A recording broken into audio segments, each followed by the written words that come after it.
head which story I wanted to tell. Thought about doing a serious one, changed my mind. Brian asked me to do a drug-fueled one. I decided no. So, and I will prepare you, there are some mild expletives in this story. But I am going to tell the story about the time I punched King Arthur in the dick. So, I used to work at the Renaissance Fair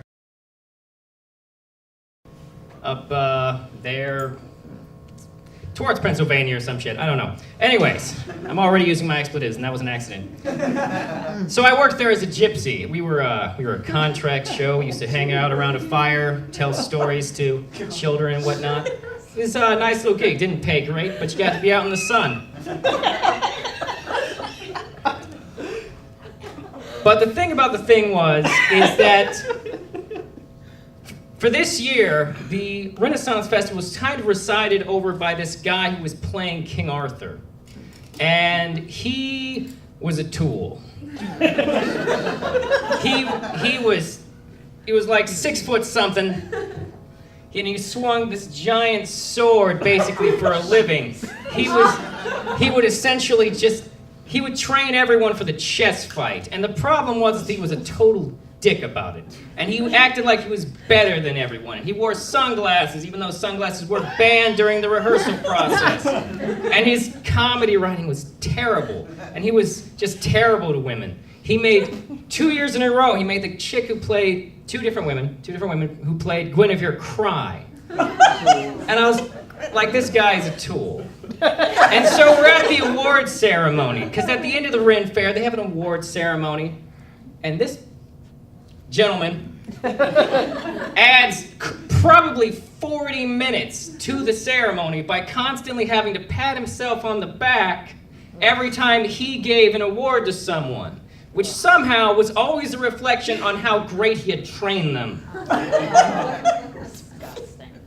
So on the way back to our gypsy camp, I mentioned to my boss that I really wanted to punch him in the dick. And my boss turned to me and she said, "I would love you forever." And her fiance was like, "Yeah, you should do it WWE style. Just drop to one knee, just right between the legs." Which incidentally is a terrible way to punch someone. You lose so much momentum. But so, fast forward to the next evening, and we're all at the after party. It's the after party for the thing, and everyone's hanging out, and I'm chilling. I'm having a good time.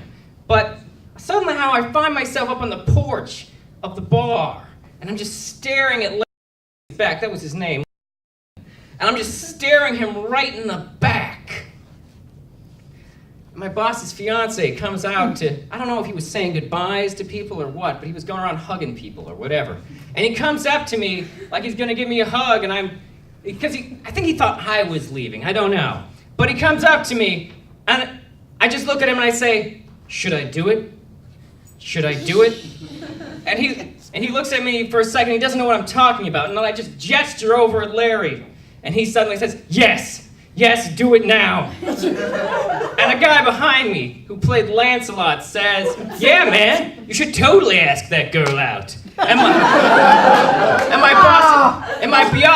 my boss's fiance goes, "No, man, that's not what he asked me."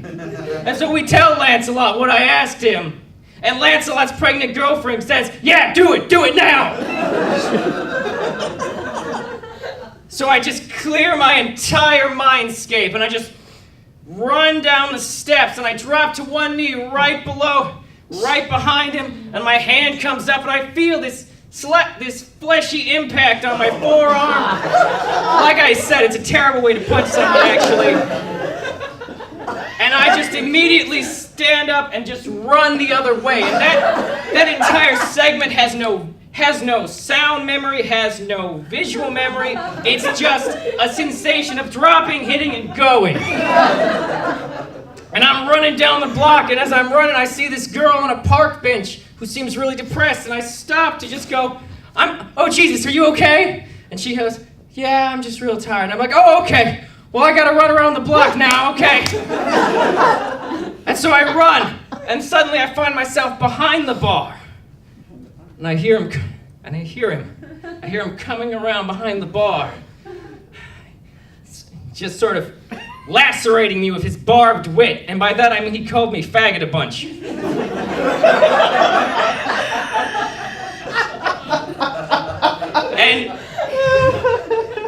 And he comes around, and he's clearly baffled. He has no idea why this has happened. And he's just like, "Why'd you do that, man? Why'd you do that?" I'm cutting out the swear words.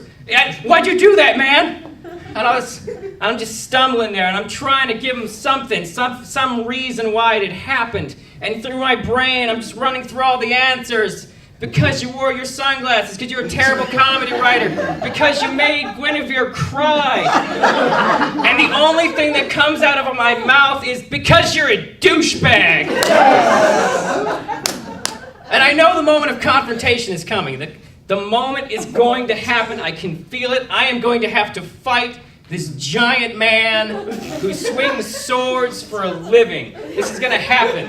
And I'm thinking to myself, and for the record, I should know better than what happens next. I should know better because at this point in my life, I do in fact have a black belt in karate. I should know how to fight. I should know how to defend myself. However, my opening move is terrible. However, my opening move had one advantage to it, which is that it was the opening move. He stepped towards me. I immediately acted, lunged at him to do a jumping, flying headbutt to his face. Which, incidentally, that's not a move you should use. He catches me mid-air, right here. All 125 pounds, catching me right in the air, and immediately puts me back down. Just drops me back to my feet. And just like starts walking away. He's like, "You're crazy, man! You're crazy!" He leaves me there. And I'm just like, what?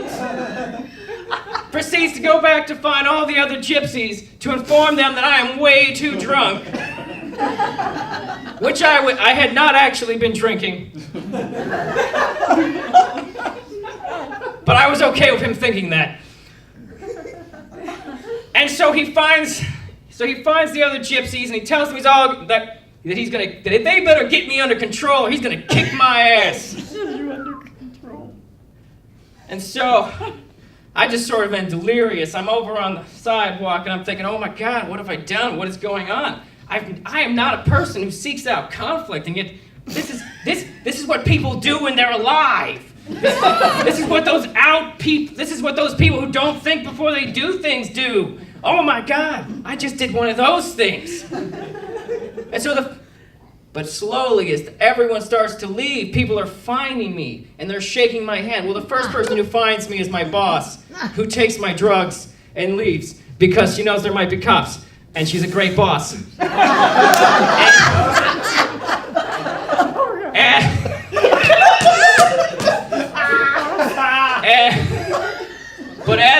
But as people are leaving, everyone is coming to me, and they are shaking my hand, and they are patting me on the back, and they are telling me how they want to build a statue of a gypsy punching King Arthur in the